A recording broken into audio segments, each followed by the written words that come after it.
Everything's a copy of a copy of a copy.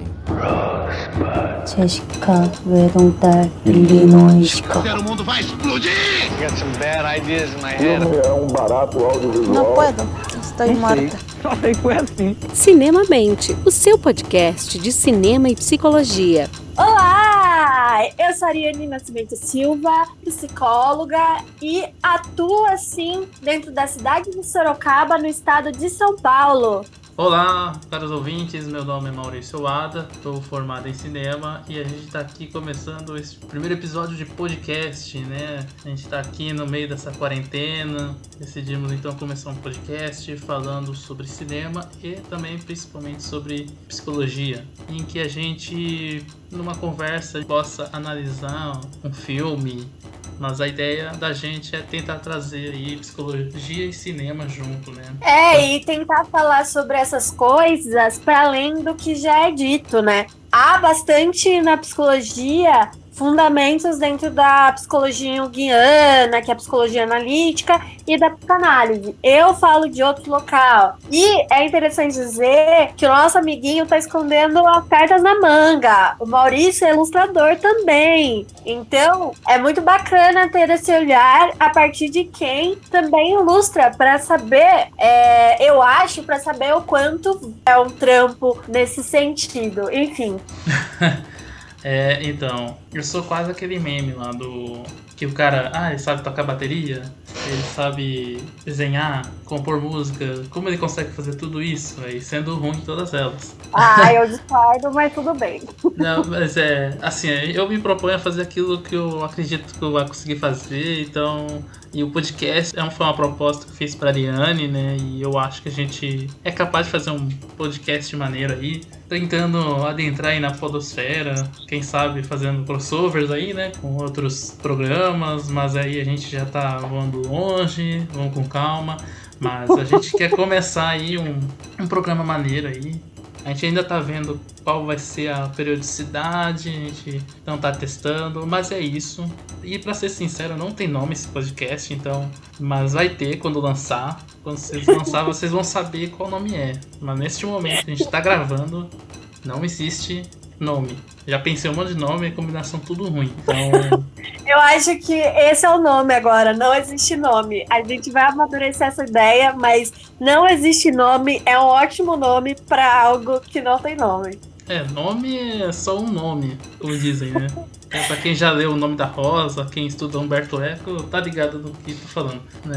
Ou eu tô falando de forma superficial, mas tanto faz. Mas então, a gente tá aqui então nessa quarentena, tá nesse momento meio tenso, meio difícil, e a gente tem que ficar em casa, né? Essa é a ideia principal, é o isolamento. E claramente nesse isolamento as pessoas precisam de distrações, né? Seja criando, seja lendo, assistindo.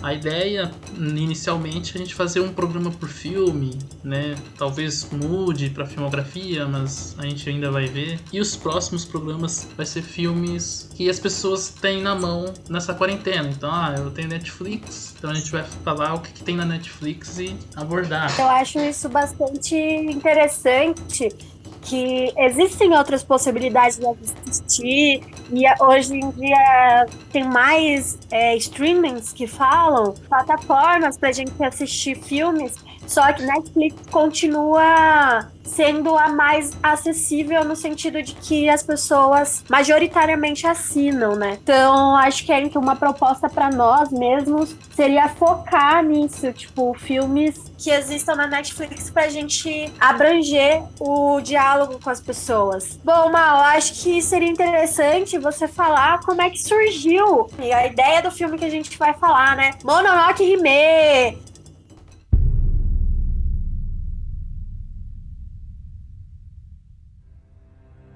Que nasceu ali em 1997 eu acho que é melhor você falar o nome do Miyazaki, o primeiro nome dele, porque de português, de japonês, de português eu já não sou muito boa, e de japonês piorou.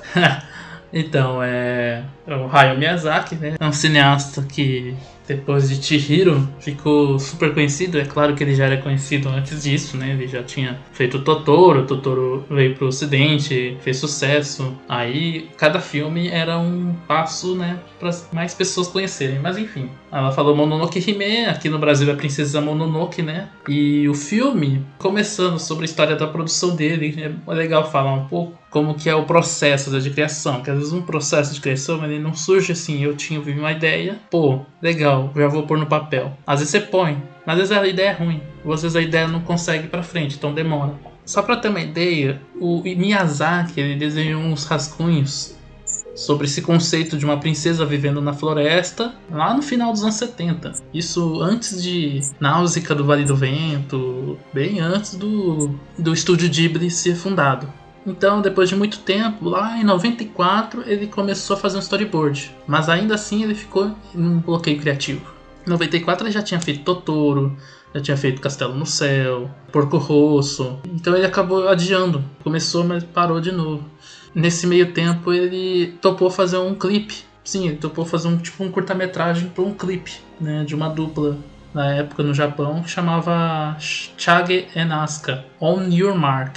Se a gente conseguir achar um link para vocês assistirem em casa, e não tem diálogos, é só história visualmente ali, de dois policiais que tentam resgatar uma menina que tem asas de anjo. Isso ajudou, né, segundo o Toshio Suzuki, que é o produtor do estúdio e um dos fundadores, a trazer o Miyazaki de volta mais revigorado, né, com as ideias mais afloradas. E aí, em abril do ano seguinte, em 95, Masashi Anda, ele trouxe o design de personagens desses storyboards. E então o Miyazaki retomou o storyboard, e aí eles fizeram o que é muito comum entre animadores. Recentemente, nesses cursos que dão de quarentena, de graça, né, para as pessoas ocuparem a cabeça em casa, eu baixei um curso, né, em vídeo de um profissional chamado Aaron Blaise, que era um animador da Disney e tudo mais. E uma coisa, um dos primeiros princípios que ele fala é: a partir que você quer fazer uma animação, você tem que sair. Não, agora não é para sair. Depois da quarentena vocês podem sair. Mas se você quer trabalhar com animação, saia e observe as pessoas, observe os cachorros, observe até como a árvore se mexe, tudo. Porque ele fala que a gente criou uma biblioteca visual, e isso é importante na hora que você vai desenhar. Então a primeira coisa é saber desenhar e ter esse olhar apurado. E o que eles fizeram então, a equipe da Ghibli? O design de personagens, artistas de cenário, esses artistas que desenham o background no fundo, diretores de arte e até animadores digitais, eles foram tipo 3 dias para uma floresta lá em Yakushima, na ilha de Kyushu, e eles passaram ali naquela floresta que é claramente a floresta que você vê no filme da Princesa Mononoke. Então assim, se é imersivo, se é detalhado, é por causa disso. E então eles começaram então em 95 a animação, e eles gastaram aí 144 mil celuloides. Pra quem não sabe, o celuloide ele é transparente e é onde você desenha o personagem ou um objeto que vai ser animado. Que aí você pode usar isso como camada, né? Então, se um personagem passa, você só desenha esse personagem nessa celuloide. E a celuloide de baixo tem outro personagem sendo animado de um modo diferente. O princípio básico que é levado também para animação feita no computador, né? Quando feita em 2D. E nisso, dessas 144 mil, 80 mil foram redesenhadas. Então você entende que já é um processo muito longo, né, e muito trabalhoso, né? Esse processo longo, você tem ideia de quantos meses, anos se deu? Olha, se eles começaram em 95, provavelmente 2 anos. O que eu dou uma pesquisada é que ainda os últimos storyboard, não é nem animação, foi finalizado uns meses antes da estreia. Então, assim, pelo menos 2 anos, 3 anos, depende muito da produção. Mesmo assim, né, envolveu, por exemplo, o uso de 3D. Se não me engano, é o primeiro filme que ele usa 3D para complementar. Para quem já assistiu, sabe que o personagem ele adquire uma maldição por causa de um demônio da floresta, né? E ele tem uma animação que ele parece tipo umas minhoquinhas que toma conta do corpo. E ele se mexe assim de forma muito convulsiva, né? O braço dele fica pesteado de minhoquinhas assim. E aquilo é feito em 3D, mas quando você olha, ela se integra à animação 2D, então ela não é feita para ficar super contrastante. Então eles utilizam gráficos que lembram aquilo como um desenho. né? É um pouco diferente, por exemplo, se você pegar algumas animações dos anos 90, em que você vê claramente o uso de 3D dentro de uma animação tradicional. Para quem assistiu o Titan AE, é uma animação já bem antiga. Ele tem muito isso, né? As animações da DreamWorks, né? O Príncipe do Egito, ele tem muitas essas inserções de 3D, mas é muito claro, assim, muito perceptível, né? Então esse foi o processo, né?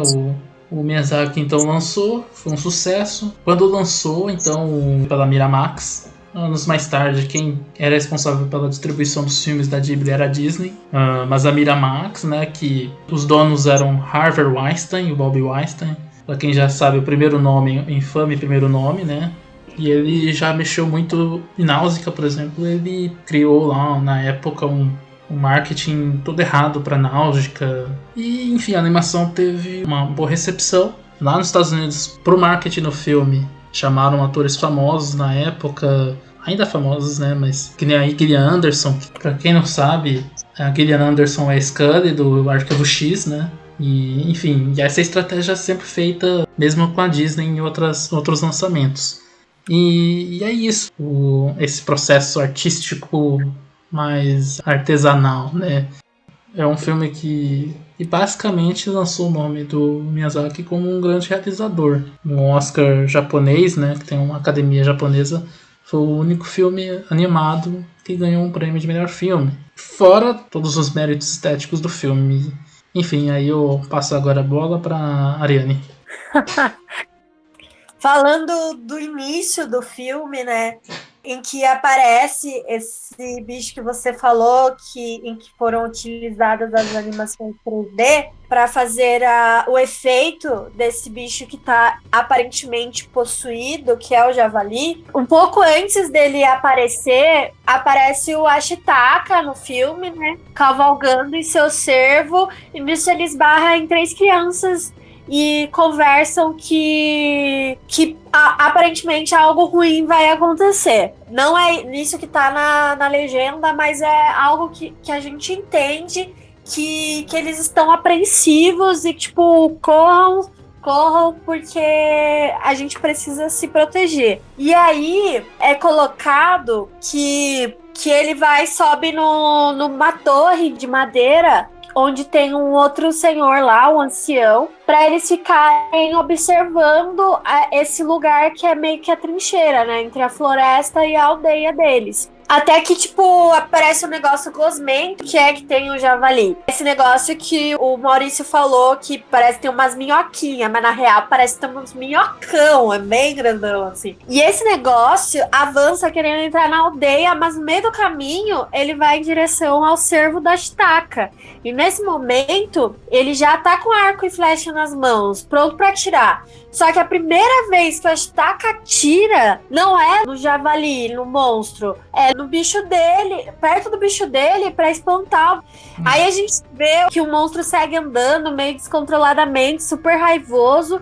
E aí o que o Ashitaka faz? Ao invés de finalmente ele atacar o monstro, ele fica correndo junto, tentando conversar, se atacar. E aí isso me chama muita atenção, né? Eu acho que no começo, por ser uma cena de ação, e se a gente é novinho, a gente não se toca muito. Mas depois, com o tempo, a gente vai analisando esses processos. O Ashitaka só ataca quando esse monstro está para atingir aquelas crianças que apareceram antes. Aí no ataque, ele é atingido e chamam no decorrer do filme de condenado. Ele fica condenado porque aquele negócio gosmento, que parece umas minhocas enormes, que estava envolto do javali, ataca ele, pega no braço dele quando o javali tenta se proteger. E até esse momento a gente sabe que é um tatarigami. Mas até esse momento, esse monstro é chamado de Deus desconhecido ou inominável. Mais tarde a gente descobre que, na verdade, ele não é só um javali. Ele é Deus javali, é o líder de um rebanho, assim. Não sei se rebanho é a palavra certa, mas de uns javalis. Porque mais pra frente eles aparecerão meio revoltados porque que esse cara morreu. Esse cara, o javali, que depois a gente descobre que o nome dele é Nagô. Enfim, aparentemente, no japonês, tatarigami é uma criatura furiosa, incontrolável, que se manifesta quando há uma alta concentração de ódio. Aí a gente começa a se aproximar dos aspectos que são conteúdos de análise da minha profissão, que são os afetos. E os afetos, eles são compostos por emoções, sentimentos, são uma mistura disso. E a diferença entre a emoção e sentimentos é que as emoções se dão por reflexo. Ela se dá como resposta física ou química comandada pelo cérebro. E essas respostas são provocadas por algum estímulo, que pode ser sentimento ou, alguma coisa que aconteceu. Vi que há algumas teorias sobre quantas emoções existem, mas quando eu estudei sobre isso na disciplina de neurofisiologia em 2016, aprendi que existiam 5 emoções. 5 emoções básicas, né? Que são aquelas que aparecem no filme Divertidamente. A alegria, o medo, a raiva, o nojo e a tristeza. E os sentimentos são uma consequência das emoções e são mais subjetivos, são atravessados pelo histórico familiar de cada pessoa, pela cultura em que estamos inseridos, enfim. E aí a gente falando que somos brasileiros e estamos falando de um filme japonês, é interessante dizer, eu acho, né, que esses 2 países, eles costumam estar na fala das pessoas, enquanto o Brasil, ele está na fala das pessoas como um país mais caloroso. E o Japão, pelo menos nos discursos entre nós, ou às vezes por alguma coisa que a gente assiste, a gente sente que a galera é mais fria, né? Não sei se é verdade, mas é a impressão que a gente tem. Ou então a gente que é caloroso até demais e estranha as pessoas, não sei. Difícil É que, assim, mencionando, né, eu morei também no Japão, né, minha família foi de Kasegi, a gente viveu um tempo lá, eu estudei em escola japonesa, né, aprendi um pouco de japonês, né, e, enfim, esse negócio do comportamento é muito cultural, eu não sei como eu diria, né, não pode ler sempre as coisas com o nosso viés cultural, porque às vezes é meio diferente, né, tipo, a gente é super caloroso, né, mas a gente passa na frente de um mendigo e nem liga, ou banaliza essa questão, né? Então, entende? Uhum.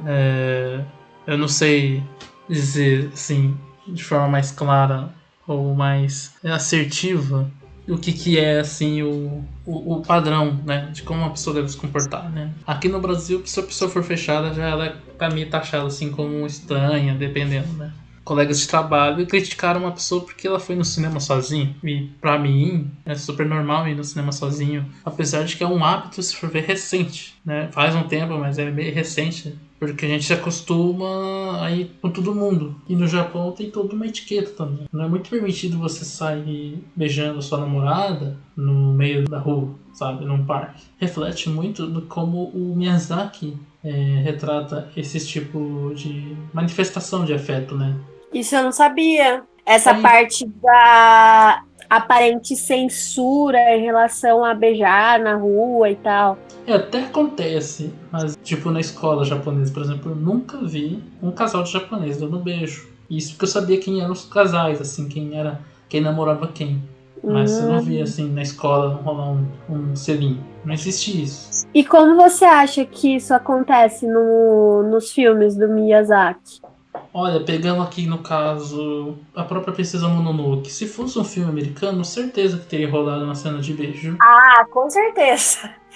Tem um casal, bota beijo. Ou tem um menino e uma menina, bota casal.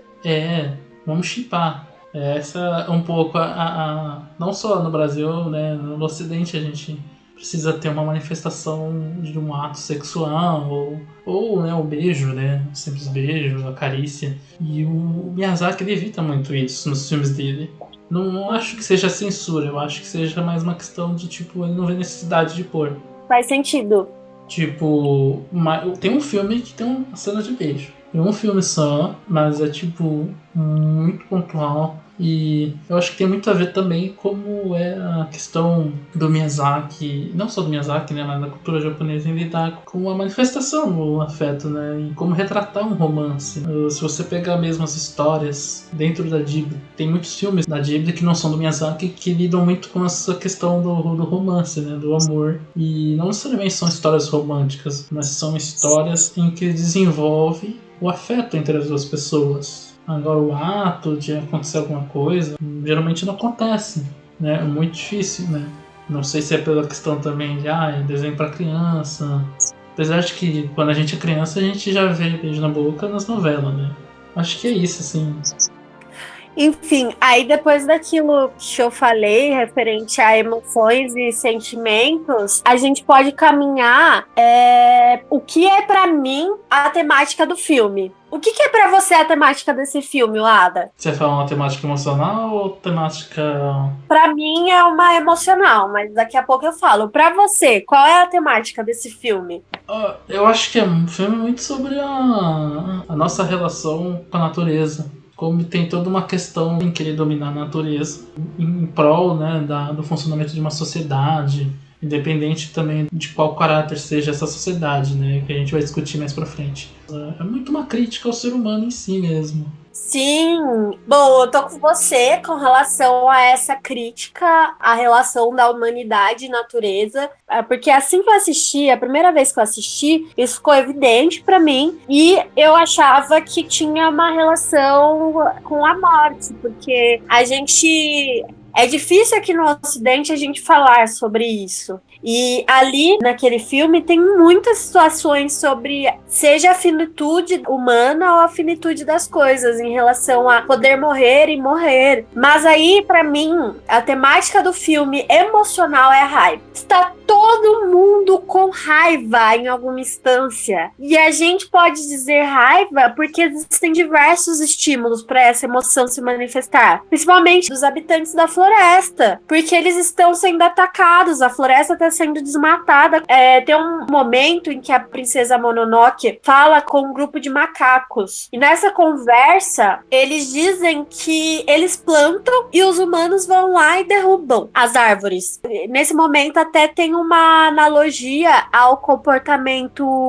Qual é mesmo aquele comportamento de canibalismo em que quando a gente come a carne do nosso inimigo, a gente pega a força deles? Antropofagia? Isso, antropofagia. Existe essa referência dos macacos porque eles dizem algo sobre comer eles, e aí a Mononoke fala que não pode fazer isso, daí eles falam assim, não, a gente vai fazer isso porque assim a gente pega a força deles, dos humanos, e a gente consegue se defender contra outros humanos. Eu achei muito interessante essa analogia e como ela foi empregada ali nos macacos. Como eu disse, antes eu achava que a questão central era a morte. De fato, o filme nos faz refletir sobre isso e que a gente não pensa cotidianamente. Mas existem muito mais camadas para além de pensar a finitude da vida. Pensar que em questão da ilustração existem diversas camadas também emocionais, sentimentais e de personagens.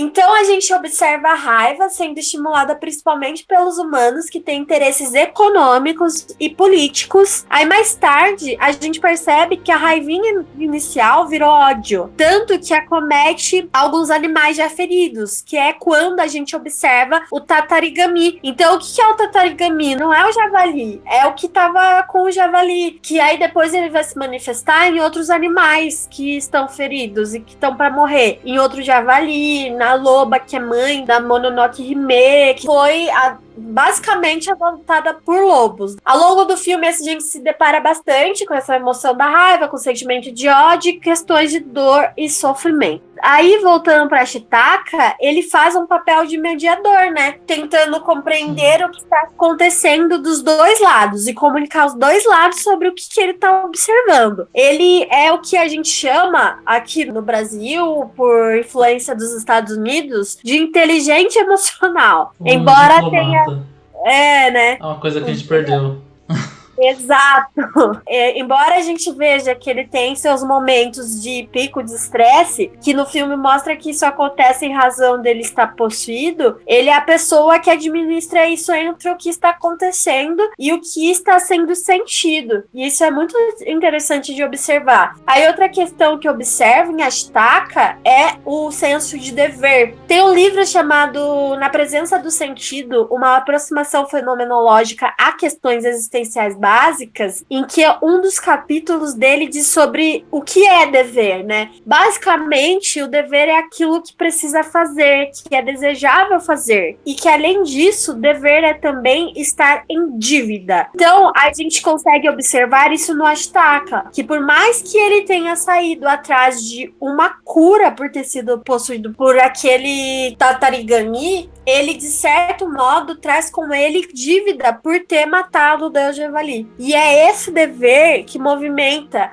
que traz sentido para a existência dele, meio que expande os sentidos da vida dele. E como as pessoas que já assistiram perceberam, esse filme foge do maniqueísmo. O que é o maniqueísmo, né? É uma divisão entre o bem e o mal. Então a gente tem aquela questão de o bonzinho geralmente tem uns arquétipos bem específicos, o mal tem uns arquétipos bem específicos. E aí a gente vê que o Miyazaki quebra com isso. Acho que não é só uma questão dele, deve ser uma questão cultural. Enfim, aí a gente vê a Lady Eboshi, que ela tá numa aldeia que produzem aço e tal, e aí produzem armas, ao mesmo tempo que ela é a malvadona do rolê, porque contextualizando, quem que é a Lady Eboshi? Ela é líder de um local, e esse local é do lado da floresta, e eles estão querendo avançar pra floresta, e com isso eles querem matar os animais que habitam nela, pra tirar os obstáculos. Daí, por esse contexto, ela tem a característica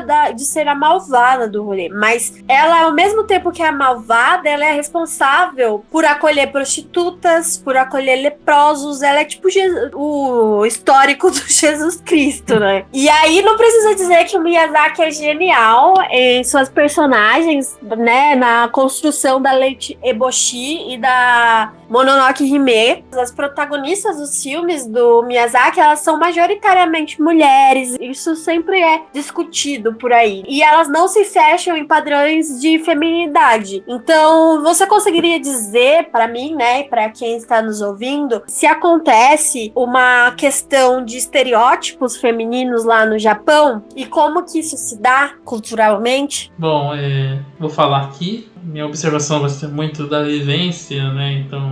Então, para quem quiser também saber mais, busquem vídeos fazendo análise sobre a sociedade japonesa, porque ela é fechada por anos, né? Na época do shogunato, de Tokugawa, que o Japão se fechou. Não um país que se permitiu muito naquela época ter influências culturais de fora, né? De forma comportamental isso acontece muito, né? Como uma sociedade que no pós-guerra, aí sim rolou uma invasão, uma quase colonização cultural no Japão pelos americanos, né?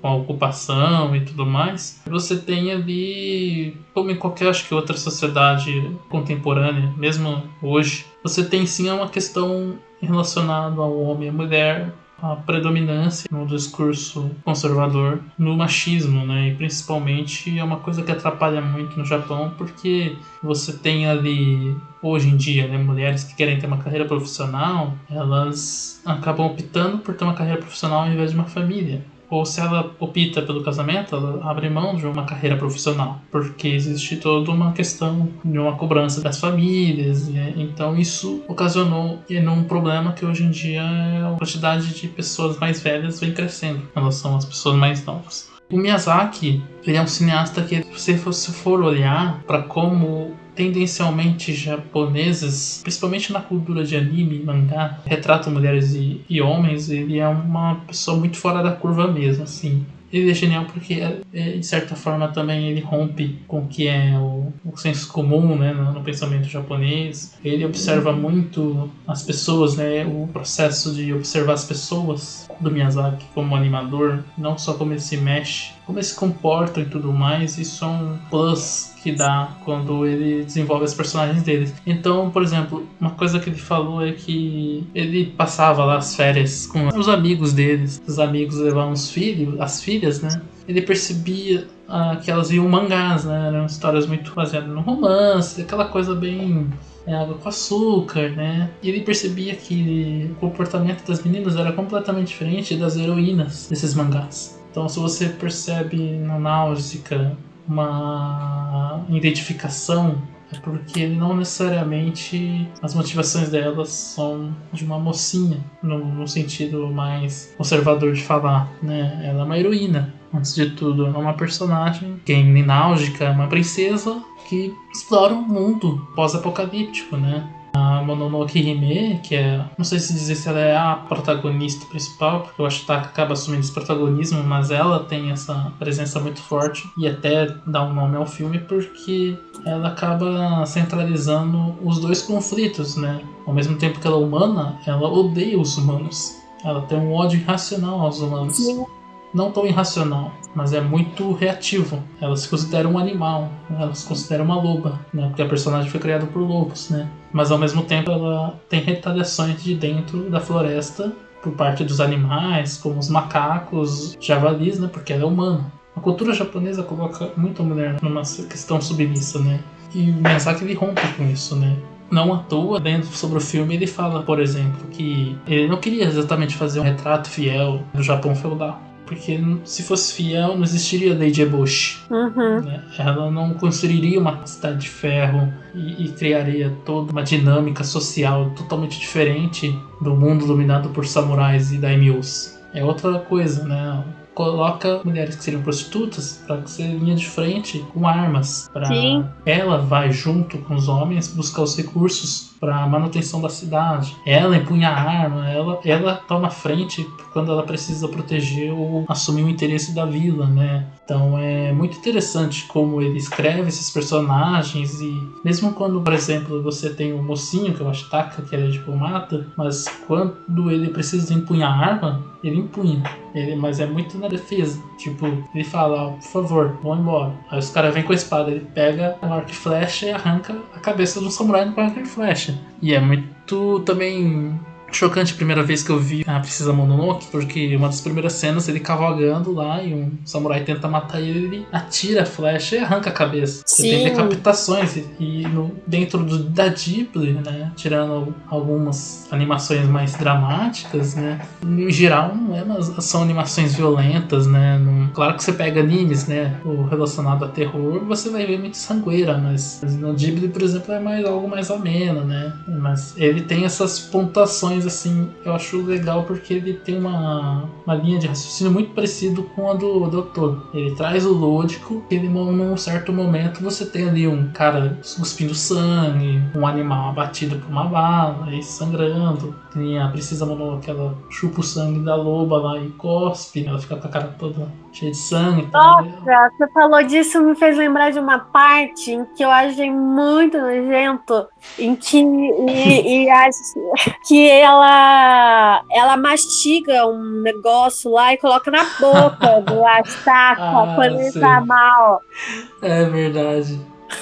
É verdade, tem essa cena. E eu vi uma vez uma crítica falando como essa cena era muito bonita, porque é o único momento em que ela demonstra de fato amor. Porque na cena, quando você vê animado, parece que eles estão beijando, mas você pega o contexto, ela tá moendo a carne e dando na boca do rapaz, né? Ou seja, é nojenta, mas você tem essa demonstração de afeto.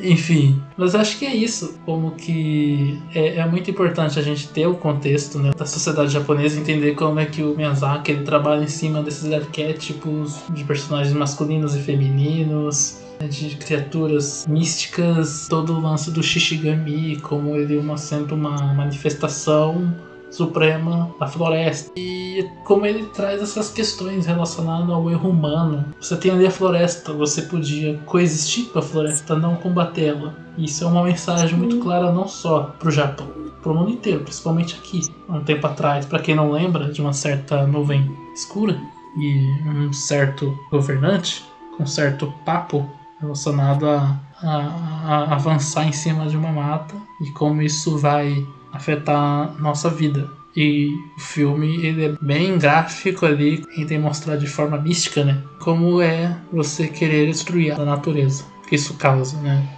É um filme que sabe lidar com um assunto de forma muito cuidadosa, assim, dentro daquilo que ele propõe, né? De ser uma aventura de fantasia.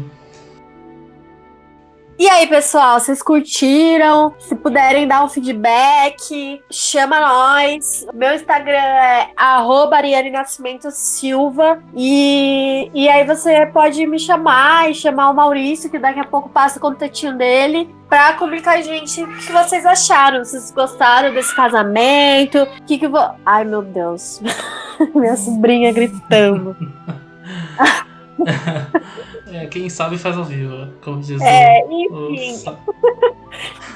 Bom, galera, foi interessante compartilhar um pouquinho de informação, junto com um pouco de experiência que a gente tem aí no cotidiano. E eu adoro os estúdios Ghibli. Bacana falar sobre o que a gente gosta. E aí, Maurício? Então, vocês estão vendo aí, a gente está ainda num processo aí de estruturação. A ideia é a gente tentar fazer essa mistura, né? E fazer, né, a galera pensar nas nuances dos personagens. Porque acontece muitas vezes da gente ver um filme e a gente julgar o personagem. E isso acontece muito em novela. Pra quem vê muita novela ou quem conhece alguém que acompanha muita novela, a gente sabe que existe esse julgamento de personagem. Mas se o personagem não errar, não vai ter história. Mas a ideia é a gente trazer essas questões humanas das histórias, como a gente encarar esses temas. Falou aqui da questão da raiva, no filme da Princesa Mononoke. Eu achei uma coisa muito bem pontuada pela Ariane, porque é uma questão que move tudo que dá errado. E a inibição dela não, mas o controle desse sentimento é o que torna um desfecho que não seja um desfecho ruim. Pra quem não assistiu, assista. Enfim, assista todos os filmes da Ghibli. Aproveita que estão quase todos na Netflix agora. O único que não tá é um filme que talvez não seja nem recomendável para uma quarentena, que é O Túmulo dos Vagalumes. É um filme lindo, é um filme maravilhoso, só que é um filme triste à beça. É tipo, você fica mal mesmo, de verdade. É um filme que já começa mal e ele termina muito mal.